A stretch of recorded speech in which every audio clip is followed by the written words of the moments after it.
سيدنا وسندنا وشفينا ومولانا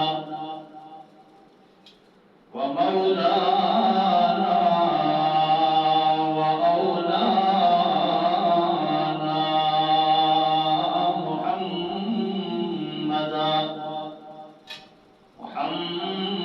محمدا عبده ورسوله.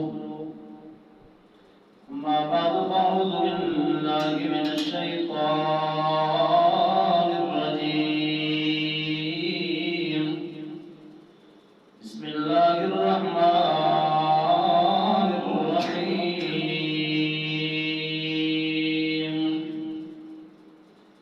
وإذ ابتلى إبراهيم ربه بكلمات فأتمهن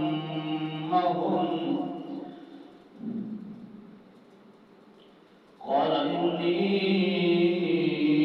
جاعلك للناس إماما قال ومن ذريتي قال لا ينال عهد الظالمين.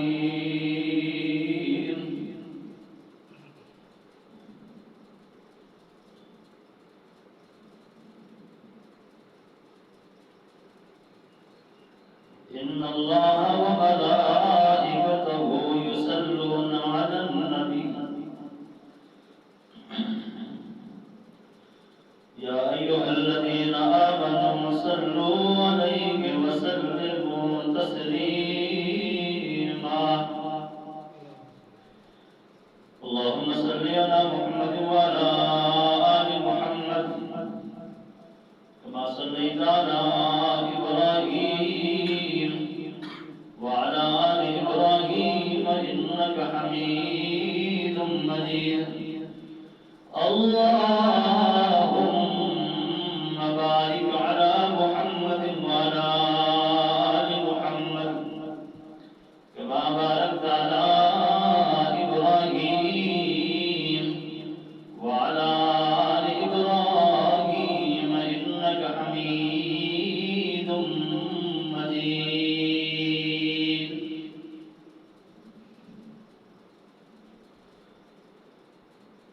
کیوں نہ ہو اسلام ممتاز دنیا بھر کے دینوں میں،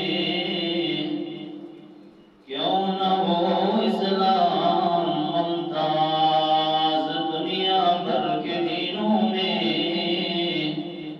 وہاں مذہب کتابوں میں یہاں قرآن سینوں میں.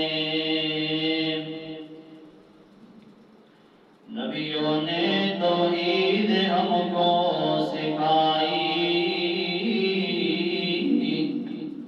جسم اپنا پتھروں سے زمین کرا کر وہ کہتے تھے لوگوں پڑھو لا الہ، وہ کہتے تھے لوگوں پڑھو لا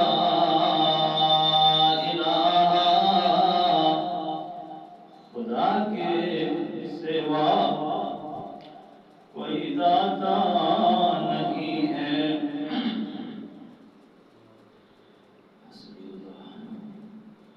حاضرین اکرام، سامعین اکرام، اللہ تبارک و تعالی حق سچ بولنے کی توفیق عطا فرمائے. اللہ تبارک و تعالی اپنا فضل اور رحم شامل حال فرمائے.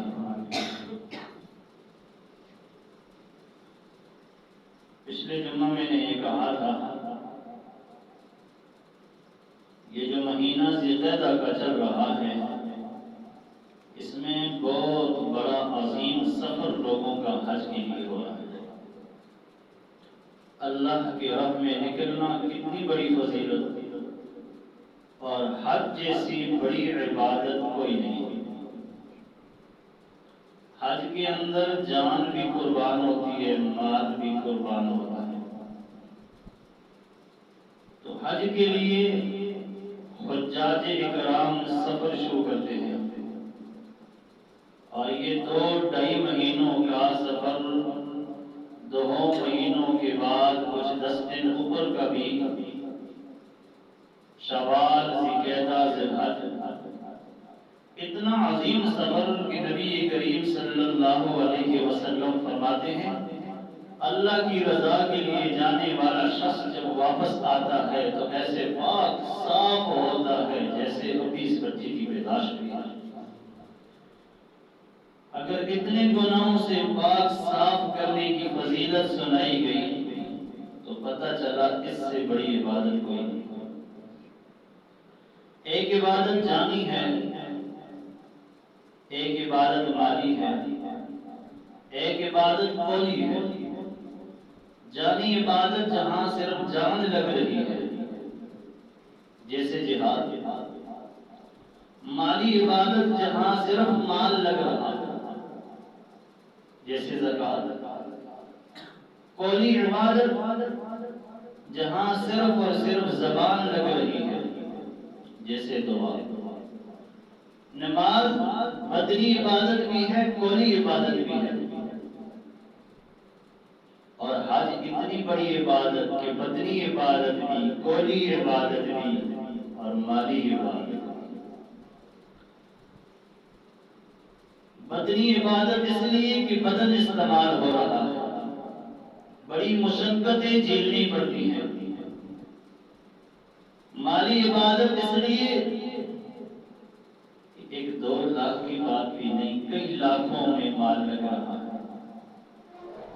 اور قولی عبادت اس لیے کہ بندہ گھر سے نکل کے اپنے اہل و عیال کو اللہ کے حوالے کرتے ہوئے الفاظ بولتا ہے لبیک، اللہ میری حاضری قبول فرما۔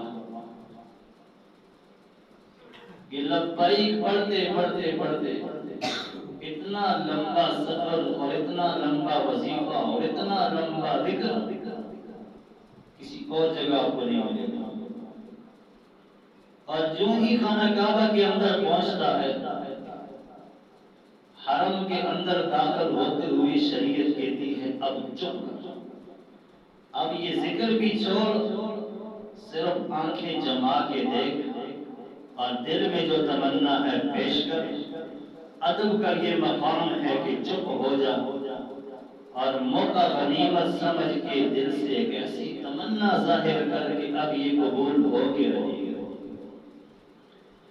نبی کریم صلی اللہ علیہ وسلم فرماتے ہیں جب میری پہلی نظر خانہ کعبہ پہ پڑی، مدینے میں تھے تو مدینے سے حج کے لیے گئے، جب میری پہلی نظر خانہ کعبہ پہ پڑی تو میں نے سنت پہ عمل کرتے ہوئے، شریعت پہ عمل کرتے ہوئے، دین پہ عمل کرتے ہوئے میں نے پہلے یہ دعا کر دی اللہ مجھے مستجاب الدعوات بنا دے۔ مستجاب الدعوات کس کو کہتے ہیں؟ اے اللہ مجھے ایسا بنا دے کہ جو دعا بھی کروں قبول ہو جائے۔ بظاہر الفاظ تو چھوٹے ہیں لیکن معنی مفہوم بہت بڑا ہے۔ یا الہ العالمین مجھے ایسا بنا دے کہ میں جو بھی دعا کروں 1 دن نہیں، 2 دن نہیں، جتنے دن یہاں رہوں جو بھی مانگوں وہ قبول ہو جائے۔ تو جب پہلی یہ دعا قبول ہو گئی تو بندہ مستجاب الدعوات بن گیا، بندے کی ساری دعائیں اللہ قبول فرمائے گا۔ تو اتنا عظیم موقع اللہ نے حجاج کرام کو دیا کہ میری یاد میں علماء نے بڑی عجیب بات لکھی، حج نام ہے 3 چیزوں کا۔ حضرت آدم علیہ السلام کی توبہ کا نام بھی حج ہے، حضرت ابراہیم خلیل اللہ کی قربانیوں کا نام بھی حج ہے، اور محمد رسول اللہ صلی اللہ علیہ وسلم کی دعوت کا نام حج ہے۔ حضرت آدم علیہ السلام اور حضرت حوا علیہ السلام دونوں خاوند بیوی اللہ کریم نے ایک کو مشرق پہ چھوڑ دیا، دوسرے کو مغرب پہ چھوڑ دیا، اب دونوں میں اللہ نے جدائی ڈال دی، دونوں میں اللہ نے بڑا فرق ڈال دیا۔ وقت گزرتا گیا، ایک دن وہ بھی آیا کہ آدم علیہ السلام اور حوا علیہ السلام دونوں کا آمنا سامنا ہوتا ہے، عرفات کا میدان ہوتا ہے۔ اس لیے آج حجی عرفات قائم نہ کرے نا تو حج نہیں ہوتا۔ اس لیے حجی کو عرفہ کے میدان میں، عرفات کے میدان میں پہنچنا ضروری ہوتا ہے۔ اس لیے عرفات کے میدان میں آدم علیہ السلام نے دعا کی، ربنا ظلمنا انفسنا وان لم تغفر لنا وترحمنا۔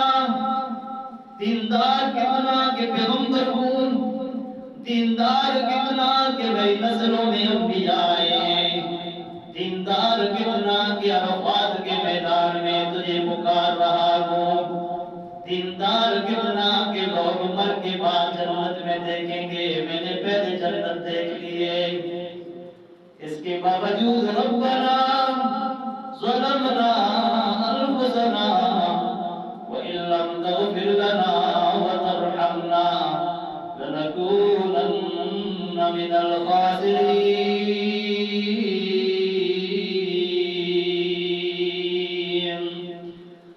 ربا تیری رحمت کا محتاج پیغمبر بھی ہے، ربا تیری رحمت کا محتاج بادشاہ بھی ہے۔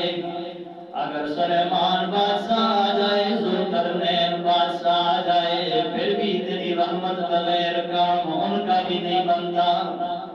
اور اگر دینداروں میں حضرت آدم علیہ السلام آ جائے، پھر بھی لم تغفر لنا وترحمنا، اگر تو نے مغفرت نہ کی، اگر تو نے رحم نہ کیا مولا، ساری دنیا دیکھے گی خاسرین، خسارہ ہی خسارہ ہوگا۔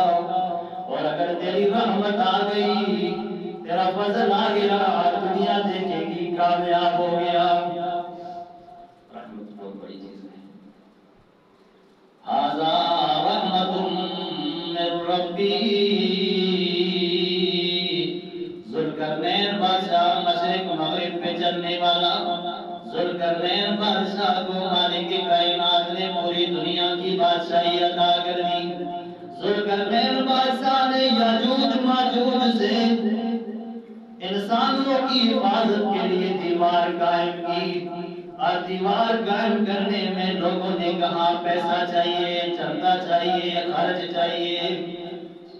ذوالقرنین بادشاہ کہنے لگے نہیں نہیں، صرف تعاون کرو، مزدوری کرو، آگے آ جاؤ، میں کام کرتا ہوں۔ ھذا رحمت من ربی، یہ میرے رب نے مجھے رحمت کے ساتھ موقع دے دیا کہ خدمت کا موقع مل گیا، تم سے پیسے نہیں مانگتا، یہ نیکی کا کام کرتا رہوں گا انشاءاللہ۔ تو بادشاہ وقت ہو یا دیندار ہو، دین کی دولت ہو، دنیا کی دولت ہو، کام بنتا ہے رب کی رحمت سے۔ جب تک رب کا رحم نہیں ہوگا، ولی کی ولایت قائم نہیں آئے گی، نبی کی نبوت قائم نہیں آئے گی، صحابہ کی صحابیت قائم نہیں آئے گی۔ جب اللہ کا رحم ہوگا تو نبی کا کام بھی بنے گا، ولی کا کام بھی بنے گا۔ ابراہیم خلیل اللہ کی یادوں کا نام ہے حج۔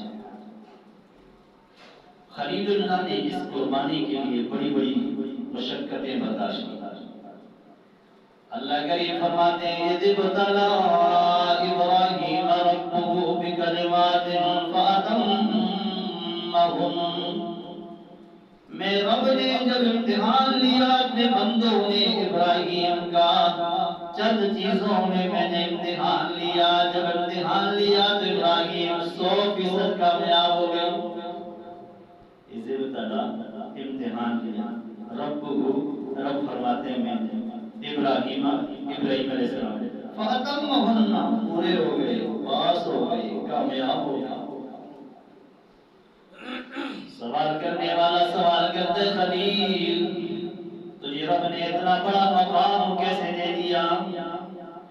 اللہ فرماتے ہیں جاعلک للناس اماما، اور میرے ابراہیم تجھے پیشوا بناؤں گا، تجھے بڑا بناؤں گا، تجھے ابتدا ایسی تیری ابتدا دنیا کرے گی کہ یاد رکھے گا۔ کوئی مثال اللہ نے دی، آپ کا مقام اللہ نے اتنا بڑا کیوں؟ ابراہیم فرماتے ہیں بدنی للنیران، جب میری جسم اور بدن کی بات آئی اللہ نے مجھ سے بدن مانگا، میں نے آگ میں قربان کر دیا۔ آگ میں تو یہ بدن جا سکتا ہے لیکن رب کی ادا چھوڑو نہیں سکتا۔ بدنی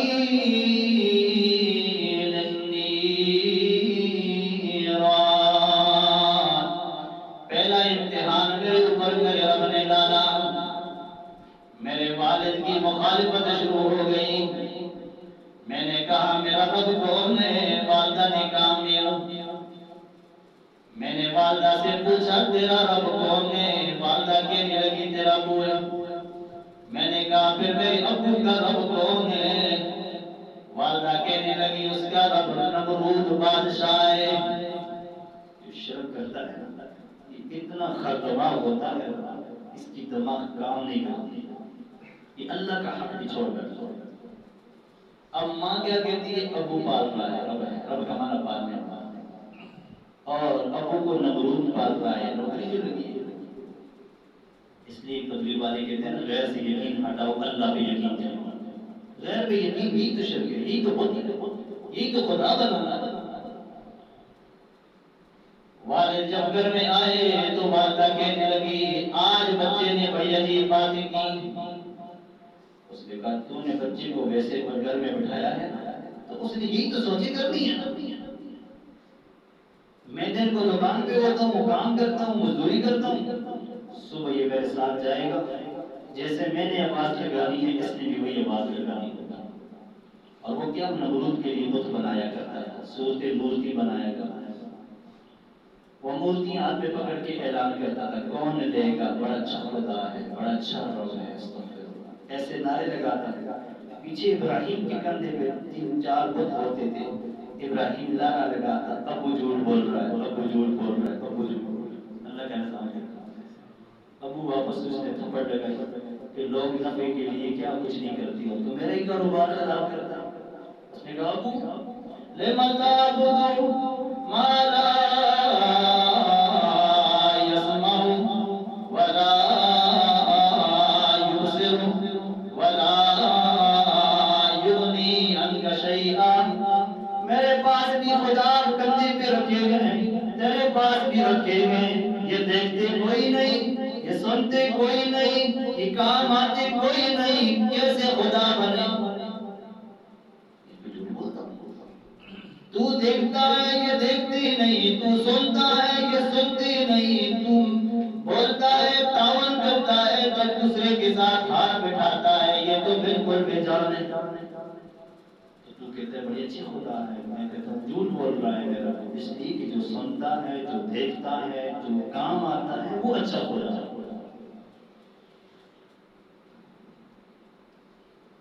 باپ دماغ خراب ہوتی ہے، آپ نے کیا کہا میرے گھر میں نہیں آنا، سلام علیک، بس آج کے بعد تیرا میرا سلام ہے جہاں اللہ والے ہوتے ہیں۔ سأستغفر، ابو تو نے تو مجھے بہت برا کیا، گھر سے نکال دیا، لیکن میں بیٹا جو تیرا ہوں، میں ساری عمر تیرے لیے رب سے دعائیں کرتا رہوں گا۔ گالیاں سن کے جنہوں نے دعائیں دی یہ انبیاء کا مقام ہے۔ ابو مجھے گھر سے تو نے نکال دیا، سوچا نہیں، فکر نہیں کی، میں نے آپ کی فکر کی، آپ نے فکر نہیں کی، میں نے سوچ دلائی، آپ نے دماغ خراب کر دیا، لیکن سأستغفر لك ربی انہو کان بی حفیا۔ جب بھی میں رب سے دعا کرتا ہوں رب میری دعاؤں کو قبول ہی کرتا ہے، آج کے بعد میں تیرے لیے دعائیں کروں گا۔ اے بچے دیکھو یہ کتنی بڑی اللہ نے سمجھ دی، گھر سے نکال دیا آزمائش۔ اللہ کریم نے فرمایا ابراہیم یہ بھی میری طرف سے امتحان ہے، کوئی بات نہیں، صبر کا دامن پکڑ۔ بات باپ سے نکلی اور بادشاہ کے گھر پہنچ گئی۔ بادشاہ نکل کر ابو تنخواہ میری لیتا ہے، گھر میں کھاتی ہوں میرا، اور مجھے رب نہیں مانتی۔ کہا بادشاہ مانتا ہوں، رب نہیں مانتی۔ کہا کس کو رب مانتے ہو؟ کہا اس کو مانتا ہوں یحیی و یمیت، جس کے اختیار میں زندگی موت ہے۔ میری زندگی جب اس نے دی ہے، موت جب وہ دے گا، زندگی موت اس کے اختیار میں ہے، تجھے کیوں سجدہ کروں؟ اب اس نے بھی قرآن جاری کر دیا۔ اس نے کیا کیا؟ گھر سے نکال، اس کی بھی دماغ خراب تھی، اس نے بھی سوچا نہیں۔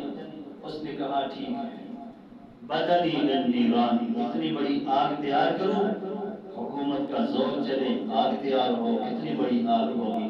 ابراہیم کو آگ میں ڈال دو، جلا دو، جان چھوٹ جائے گی۔ یہ نہیں سوچتا کہ بادشاہی اگر میری پاس ہے تو میرے اوپر بھی کسی کی بادشاہی چل رہی ہے، سوچا نہیں۔ اللہ کریم کا نظام، یہ دو امتحان آ گئے۔ آگ کے اندر ہیں تو اللہ کی مخلوق نمبر پہ آ رہی ہے۔ ابراہیم، بارش کی مٹی میرے لیے اللہ نے لگائی ہے، بارش برسا دو؟ کہا نہیں، ضرورت۔ قسم قسم کی مخلوق اپنے تعاون میں جب پہنچی تو ابراہیم خلیل اللہ نے کہا مجھے کسی کی ضرورت نہیں، مجھے اگر ضرورت ہے تو اسی اللہ کی ہے کہ بادشاہ کے سامنے بھی کہا زندگی موت اس کے اختیار میں ہے، پھر آگ سے کیوں ڈروں؟ آگ میں بھی کہتا ہوں حسبی اللہ۔ کون کافی ہے؟ نبی کریم صلی اللہ علیہ وسلم فرماتے ہیں حسبی اللہ لا الہ الا ہو، بندہ بغیر سوچ کے بھی 7 مرتبہ پڑھ لے، اللہ اس کا مسئلہ حل فرمائے۔ سوچ کے پڑھنا، عبادت کی نیت سے پڑھنا تو بڑا درجہ ہے۔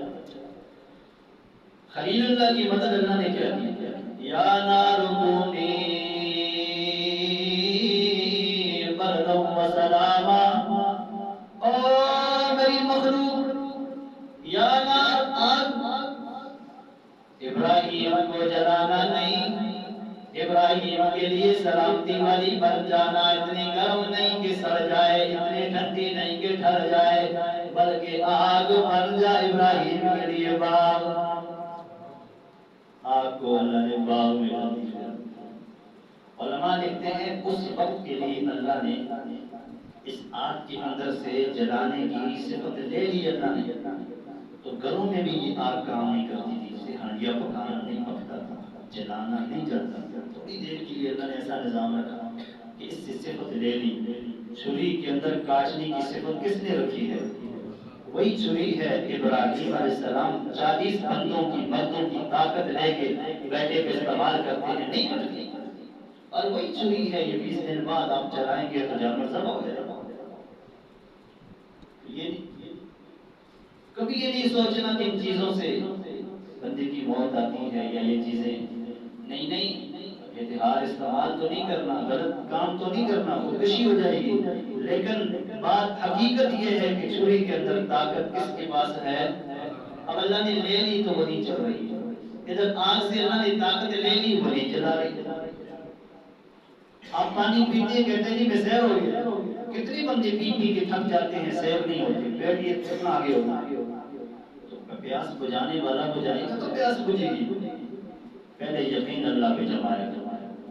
کھانا پینا خواہش کے لیے نہیں ہوتا، کھانا پینا عبادت سمجھ کے ہوتا ہے کہ کھاتا اس لیے ہوں تاکہ کمزور نہ ہو جاؤں، نماز سے پڑھ سکوں، جہاد کر سکوں، مجاہد بنوں۔ پیتا اس لیے ہوں کہ پینے کی سنتیں ادا ہو جائیں۔ خلیل اللہ سے کسی نے کہا یہ رتبہ کیسے ملا؟ کہا جب بدن اللہ نے مانگا تو میں نے آگ پہ قربان کر دیا، اور جب اللہ نے ولدی مجھ سے اولاد مانگی، اولاد کتنی پیاری چیز ہے، تو دل قربان، میں نے قربانی کے لیے اپنی اولاد کو پیش کر دیا۔ اور جس وقت اللہ نے مجھ سے بدن کی قربانی، اولاد کی قربانی اور دل کی قربانی جب مجھ سے اللہ نے مانگی تو میں نے دل بچوں کو بھی نہیں دیا، مخلوق کو بھی نہیں دیا، میں نے دل کس کو دیا؟ اللہ کو۔ قلبی دل رحمان، کہ یہ دل میرا جو ہے رحمان نے پیدا کیا ہے، بنایا ہے تو بس اسی کے لیے ہے، اس میں اسی کی محبت ہوگی۔ اس لیے اللہ نے ابراہیم کو خلیل بنایا۔ خلیل کا معنی ہے دوست۔ ایک ہوتا ہے حبیب، ایک ہوتا ہے خلیل۔ حبیب وہ ہوتا ہے جس کو اللہ اتنا کچھ دے دے، اتنا کچھ دے دے کہ وہ لے لے کے راضی ہو جائے، اور خلیل اس کو کہتے ہیں جو اللہ کو اتنا کچھ دے دے کہ دے دے کے راضی ہو جائے۔ اب دیکھو، بدن مانگا تو بدن پیش کر دیا، مال مانگا تو مال پیش کر دیا، بیوی اور اہل و عیال مانگے تو کہا یہ بیابان جنگل میں دیکھو پڑے ہیں، سب کچھ دے دیا اللہ۔ اللہ کریم فرماتے ہیں ذبتلا ابراہیم ربہ بکلمات، 5 امتحانوں سے میں نے ابراہیم کو آزمایا، فاتمہن، میرا ابراہیم امتحان میں کامیاب ہو گیا۔ سارا بیوی کا نام تھا، چچا زاد بہن تھی، بیوی تھی چچا زاد بہن۔ تو بادشاہ وقت راستے میں ظالم بادشاہ تھا، اس کا طریقہ کیا تھا؟ وہ مجبور کو، بیمار کو، غریب کو نہیں چھیڑتا تھا، لیکن بڑے آدمی مالدار کو چھیڑتا تھا۔ اس کے سامنے کوئی کہتے یہ میری بہن ہے تو کہتے یہ غریب ہے، مجبور ہے، بہن بھائی چل رہی چھوڑ۔ کوئی کہتے کہ میری بیوی ہے تو کہتے بیوی تو میرے لیے ہونی چاہیے۔ تو اس لیے اس نے پکڑنا تھا۔ تو خلیل اللہ نے اپنی سارا بیوی کو کہا، بادشاہ تو اس سے پوچھے یہ کون ہے تو آپ نے کہہ دینا بھائی ہے، ٹھیک ہے، چچا بہن بھائی ہوتے ہیں، اور مجھ سے پوچھا کون ہے تو میں بھی کہہ دوں گا بہن، ہم اسلامی طور پہ بہن بھائی جھوٹ بھی نہیں۔ یہی ہوا کہ بادشاہ نے دیکھا تو سارا بڑی حسین، کہا یہ کون ہے؟ کہا میرا بھائی ہے۔ اس سے پوچھا یہ کون ہے؟ کہا میری بہن ہے۔